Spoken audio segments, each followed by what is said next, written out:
தடையும் இல்லாம இந்த 3 பேரையும் அந்த நைட்ல வந்து போட்டு தள்ளிட்டு போயிருக்கிறாங்கன்னா they are not normal criminals, born criminals.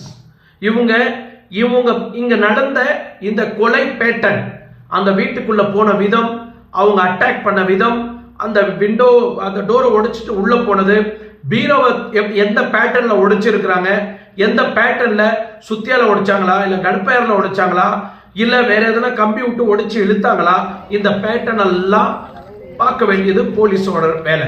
ஏன்னா போலீஸோட கிரைம் சீன்ல நிறைய கொள்ளைகளை பார்த்திருக்கலாம். இந்த பேட்டர்ன் இவங்களுக்கு பொருத்தமா இருக்கு, இந்த பேட்டர்ன்ல தான் இங்க கூட நடந்திருக்கு, இதே பேட்டர்ன்ல தான் போன வாரம் அங்க நடந்தது, இதே பேட்டர்ன்ல தான் போன வாரம் இங்க நடந்தது அப்படின்னு அவங்க அந்த கோணத்துல வச்சு பார்த்து அந்த குற்றவாளி இப்படிதான் அப்படின்னு முன்னாடி நடந்த சம்பவத்தை பிடிச்சி இந்த கைரேகைலாம் வச்சு இந்த டாக்ஸ் கோடெல்லாம் வச்சு கண்டுபிடிக்குவாங்க. ஸோ